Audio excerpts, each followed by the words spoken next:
Yo, what's going on, guys? This is DJ Pedro and I'm back with another video. Today we are going to be doing the AL Central questions / concerns video.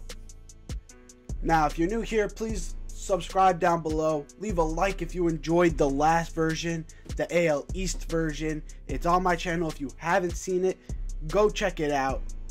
I think it came out pretty well, but that's up to you. But anyways, let's just get right into it. So for the first team, we have the Detroit Tigers, and this concern came to us by Spore. Thank you, Spore, from Twitch, for giving us this. If you don't know who he is, you probably do. But if you don't, go give him a follow. He's a great follow. I enjoy his content. But his concern with the Tigers is that their offense is awful.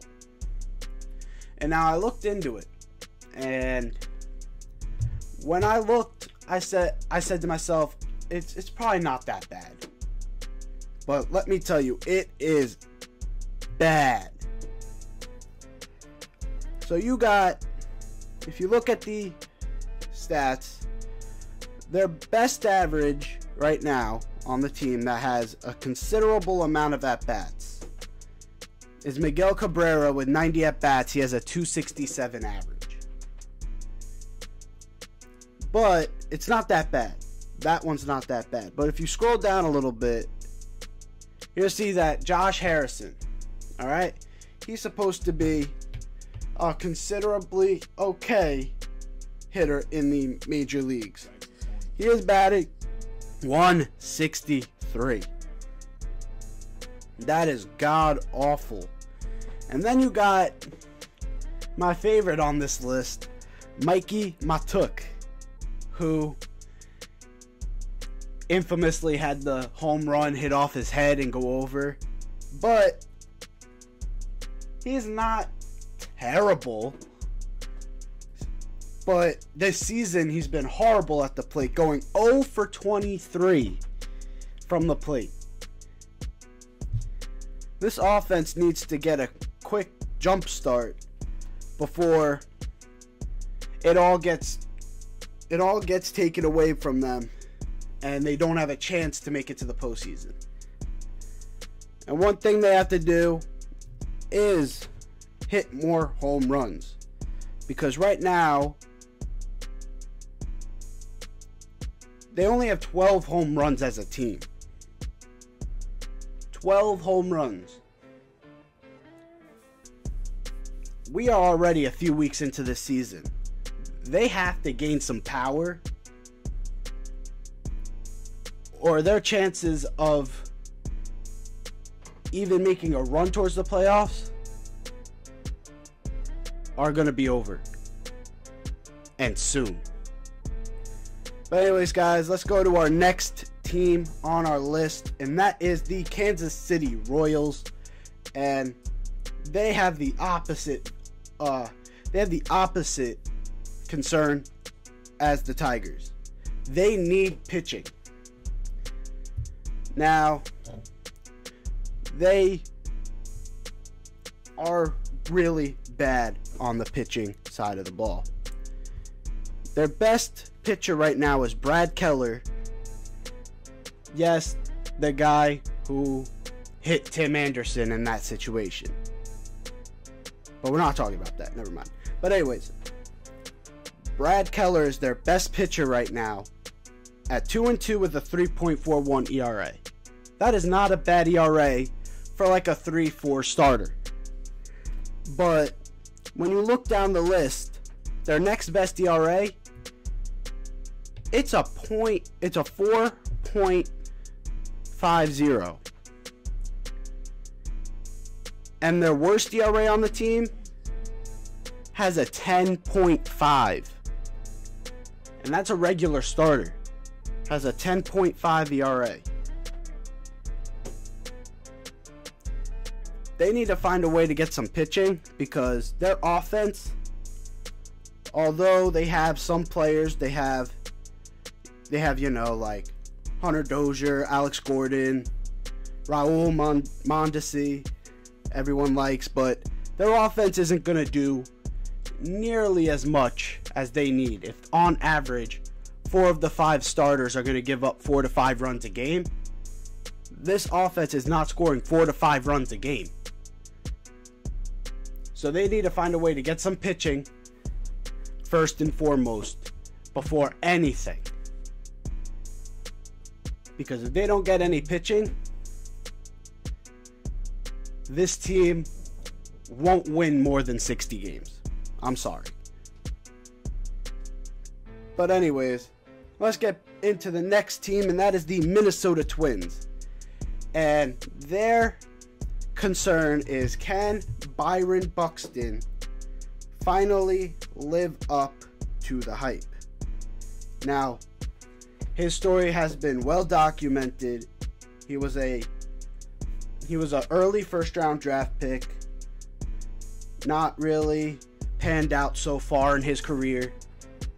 Twins thought he was going to be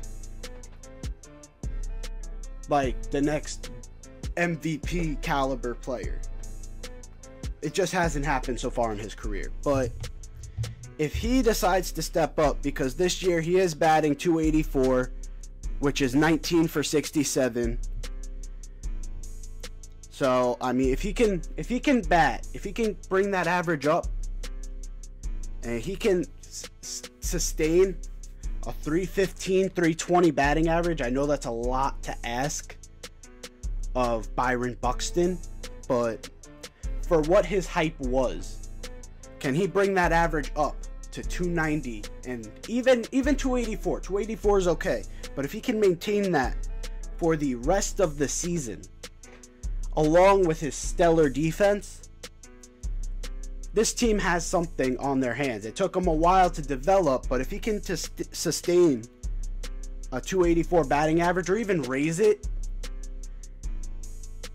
he might have finally become the player we all thought he was, and this team could finally start to build, because they signed some key veterans. They signed Nelson Cruz, etc. If he can step up and be the first round pick that we all thought, this team's rebuilding process may not be as long as once thought of. Okay, and for our next team, we have the Chicago White Sox. And for them, it's, can the young prospects continue their hot start to the season? Now, we all know their farm system was one of the best. Now their young stars are starting to come up to the majors. Yoan Moncada, Eloy Jimenez. They're big time. Big time. Moncada being one of the best prospects in his class, and Eloy being considered a mini Frank Thomas. Now on the season, Yoan Moncada has a .309 batting average with 18 RBIs. That's, if he can maintain a 300 batting average for the season, and Eloy can continue his power surge that he's had,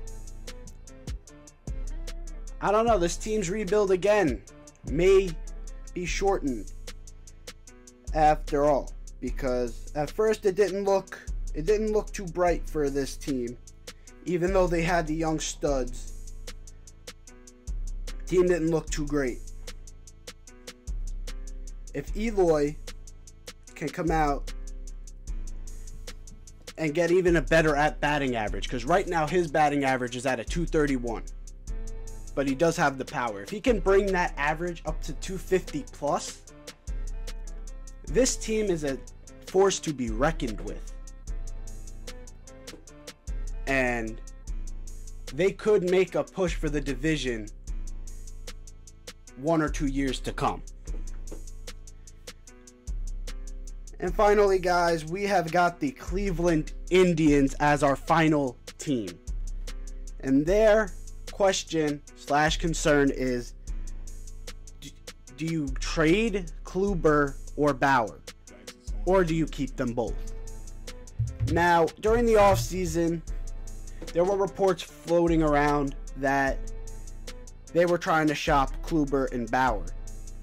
Now, I guess they didn't see much they liked because they're both on the roster right now. But so far this season, Kluber has not looked sharp. Bauer has been pretty good this season, but Kluber just hasn't looked the same. If they could try and find a piece out there, if they could try and find a partner to get a trade piece for him,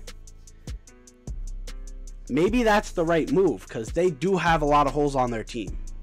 Even though they have Francisco Lindor, Jose Ramirez, they got holes. Carlos Santana, I mean, it's not a horrible team. This team will probably win this division. But their goals are not to win the division. Their goals are to go make it back to the World Series, and this time not choke a 3-1 lead. And if they want to do that, they might have to get rid of one of these studs on the mound to try and shore up some other positions. I don't know. It's just something for Indians fans and management to keep in the back of their minds as the trade deadline approaches. Even though it's a little far away now, it's going to creep up on you quickly. And if the Indians are sitting in an okay position, but not a great position in the division, and they aren't looking like they can compete against the Yankees and the Red Sox once they aren't a dumpster fire, or the Astros, then you guys should consider trading Kluber or even Bauer to try and get some pieces to build around this team and Francisco Lindor and Jose Ramirez. Because you don't want to waste their talent. You want to make it back to the World Series. And to do that, you need to have a complete team. Maybe trading one of them will create that complete team. But anyways, guys, that is it for the questions slash concerns for the Central. Hope you guys did enjoy. If you did, leave a like down below. If you're new here, hit that sub button. Always appreciate new subscribers. Thank you so much to my current subscribers for making me hit my yearly goal of 100 subs. You guys are the best. But anyways, that is it for me. I'm out. Peace.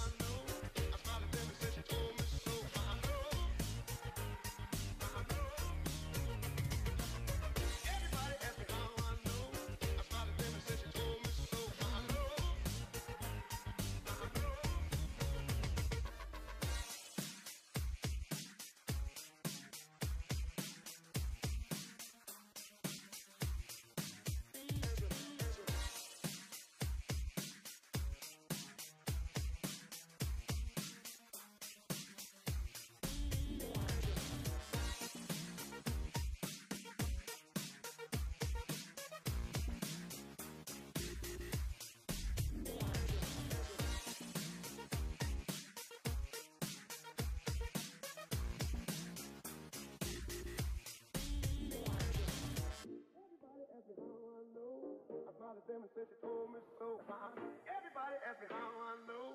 I smiled at them and said she told me so. Everybody